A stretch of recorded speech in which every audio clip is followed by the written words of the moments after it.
I stopped watching porn for two reasons, basically. The first one was that porn brought so much anger and violence into my private fantasies. And these were anger and violence that were not there originally to begin with. And I did not want that for me anymore. This was not me, and I decided to just put an end to it. Easier said than done. I'll get to it later, but... The second reason was that I came to realizing, I think, that only by watching porn, I take part in creating a demand for filmed prostitution, because that's what porn really is, filmed prostitution. Porna stands for prostitute, graphia stands for documentation, and prostitution was nobody's childhood dream, okay? That it is always a result of trouble and distress. Now, I became aware of that gradually when I was volunteering with men and women in prostitution, some of them victims of human traffic, serving aid in brothels, under the bridge, in street corners. But you don't really need to do all that in order to understand how this mechanism of porn and prostitution works. Because porn as a genre, it's not about erotica or healthy sexual communication. It is all about male domination of women, subordinance of women, not only as a sexual practice, as a way of being, as a genderial hierarchy in this world. Like, if we would ask porn, if we were to ask porn, how does it define something as sexual? What qualifies, what defines something as sexual? Porn would laugh in our face. What defines sexual? Whatever men find arousing. Men find it arousing to choke a woman, to have brutal sex without one touch, hug, kiss, tender caress. Well, then it is sexual. It arouses men to see a woman or a child cry. It is sexual. It arouses men to rape a woman. Well, then it is sexual. In every mainstream porn gallery on the web, we can find the rape category, side by side with the humiliation category, abuse category, crying category, and so on. And this is all as if regular porn is not already filled with these motives. Even in its mildest version, the mildest version of porn, what porn is showing us, like, I don't know, 80, maybe 90% of the time, is actually sex with no hands involved. And this is not how we authentically desire. Sorry, I'll repeat that. I see your look. Sex with no hands involved. Okay. If you're not going to give up watching porn, so next time you do watch, just notice that porn cameras have no interest in capturing any normal sensual activities, such as petting, caressing, making out, touching, hugging, kissing. No. What porn cameras are into is the penetration. So normally, the composition will be a man and a woman. Hopefully just one. Okay, so one man and one woman. His penis is inside her. Don't be picky. It doesn't matter where inside. Somewhere inside her there is a penis. His penis is somewhere inside her, okay? And in order to not block the camera for doing this extreme close-up on the penetration, he's standing with his hands behind his back most of the time. And the woman is in this uncomfortable position, and she needs to handle the penis inside her without damaging the hair or makeup work done on her, because that's money invested and time invested in her, without disturbing his aggressive movement, and mainly without blocking the camera. So the result is that we got two people having sex, different shapes and acrobatics or something, but they're having sex when the only body parts that actually touch each other are the penis and the part being penetrated. No hands involved. Now, I talk, I don't know, 250, 300 times a year. Soldiers, students, pupils. No one has ever come up to me and say, Ran, you know, that part with sex with no hand thing, that was my authentic desire. Like, when I was 11 or 12, I never wanted to kiss anybody or touch them. I was not curious about that. It was all penetration to begin with. No one has ever said that. Before porn. After porn. In my private fantasies before watching porn, there was always a very strong narrative. And the narrative was of sensuality and mutuality, which means that I had always imagined what I will say to her. What would she possibly answer? What options do I have to respond? In real life, it never works like I planned, but it was super important in my mind in terms of arousal, the build-up, the location, the setting, where will it be? What are the circumstances of me and her being all alone all of a sudden? How will this bodily inflaming between us will emerge step by step. It was super important before porn. After making a habit out of porn, it conquers your mind and it invades your brain, and I lost my ability to imagine, which means I found myself, and I won't be too explicit, but trying to masturbate, just closing my eyes, trying to fantasize desperately about something human and not making it because my head was bombarded with all those images of women being violated and subordinated and forced into pretending they enjoy diabolic sperm rituals, okay? So this is pretty much the result. And we are all vulnerable to pornography. It's not just young people. And we should be very careful, I think, with not only what we put into our bodies, but in terms of food and nutrition, in what is the nutrition of our mind, because everything we watch invades us. I'll give you a short example from non-sexual areas. I came back home, and my beloved one was watching some cultural junk. She was watching a karaoke show, auditions, the one with the chairs spinning. And we don't have a TV set back home, okay? We don't have a TV set back home, but only because it allows us to falsely present ourselves as deep and profound people. Wait, I never heard of that. Mastectomy, who? Angelina, no, we don't have a TV. We watch every cultural junk possible, okay? Not me, not her, we don't contemplate about l'existence. We download stuff, and we download all cultural junk. So I'm watching this 20 minutes karaoke show, and it was so boring and tedious, okay? 2 minutes talking, 4 minutes blabbering about it.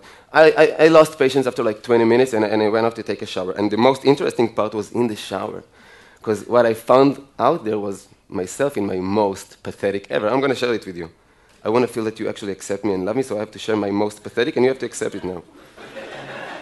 I don't know until I got over myself if it took me, 5, 7, 10 minutes to realize that I'm standing under the water in the shower, pondering severely what would have been my song for the auditions.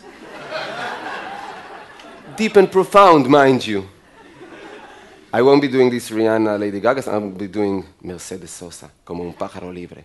I'll be doing a cover for Bob Dylan's Blind Willie McTell. Ain't that deep and profound? I had to realize that I'm an idiot because I have no talent for music. More than that, I never wanted to be neither a musician nor a singer-songwriter. This was never a part of my inner world of wishes. Okay, but I'm a human being. What can I do? I was watching that for 20 minutes. It entered my brain for a while. So if we take this example and we just try to measure or estimate the impact of 20 minutes of watching no matter what, how it invades our mind and conquer our wantings and desires, let's just try to imagine, or I can share with you orally, what is the impact of 20 minutes of watching porn once, twice a week, nothing unmoderated. It's overtaking. And porn is in our households whether we want it or not, and I believe that it does not agree with our well-being. And because we have internet in the Western world all over the place, almost in every cellular phone now, we've got 90% of 12-year-olds watching porn on a regular basis. And it has both an addictive effect and a paralyzing effect. It's addictive because we develop somewhat of a dependency in porn, but the paralyzing part is because, mainly for young boys and men, because porn is teaching us that as a man, you are solely valued in sex by having a large penis and an eternal erection. According to porn, being a valuable sexual partner does not relate with being sensual, passionate, attentive, generous, well-coordinated. None of the above.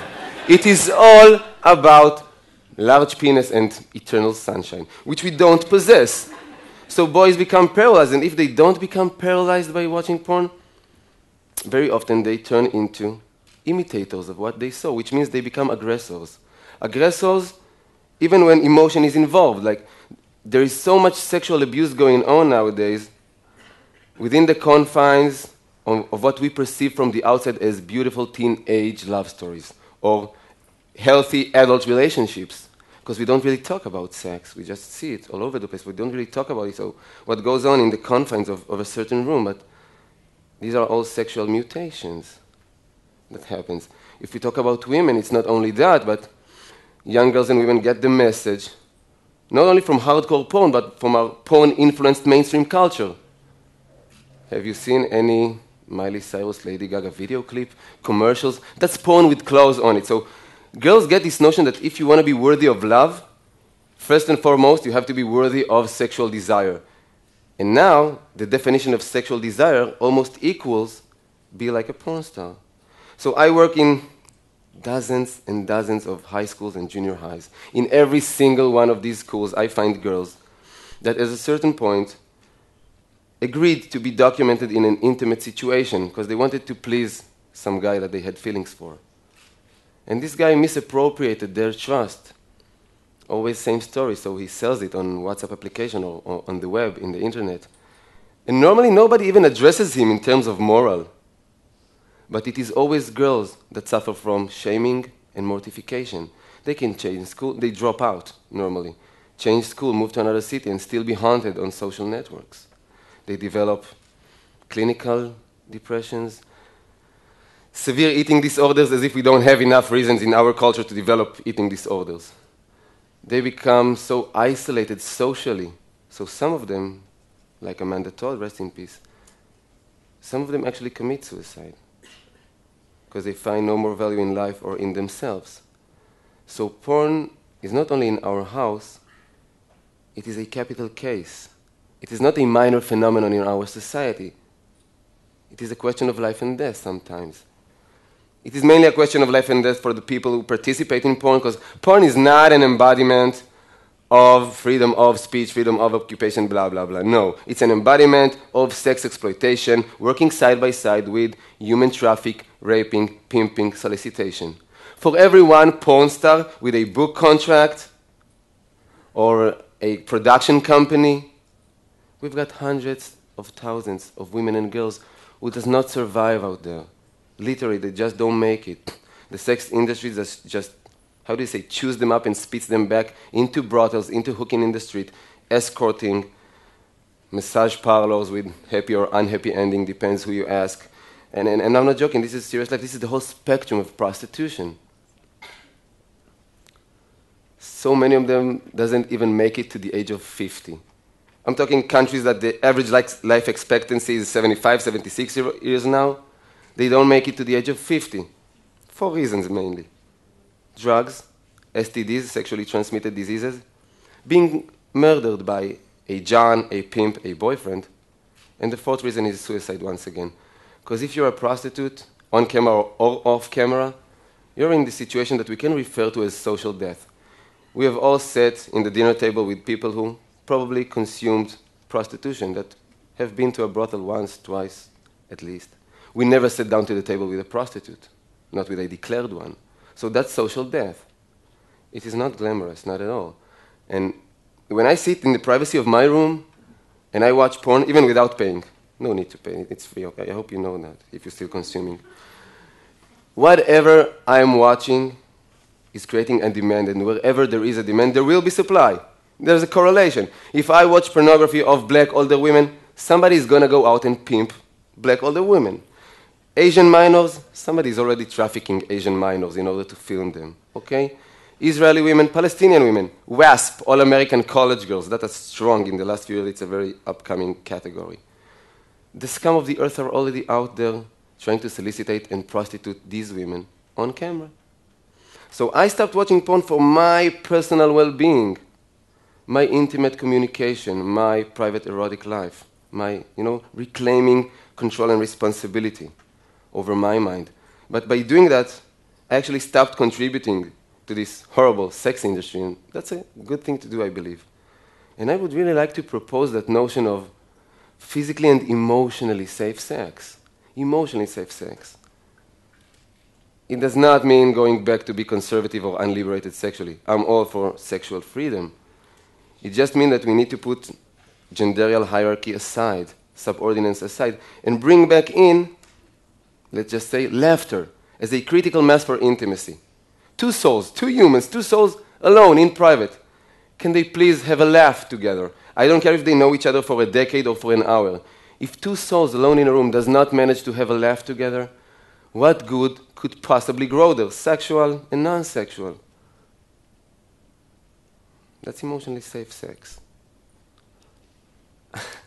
I've got so many things I really want to share with you, but I feel like my time is almost up. So I just really want to ask for us to speak about these issues more, because I strongly feel that our history of silence never did us any good, because silence only perpetuates more silence, while talking normally gives birth to more talking, more sharing, more identification, more awareness, more change.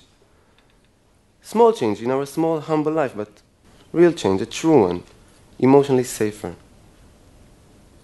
Thank you for listening.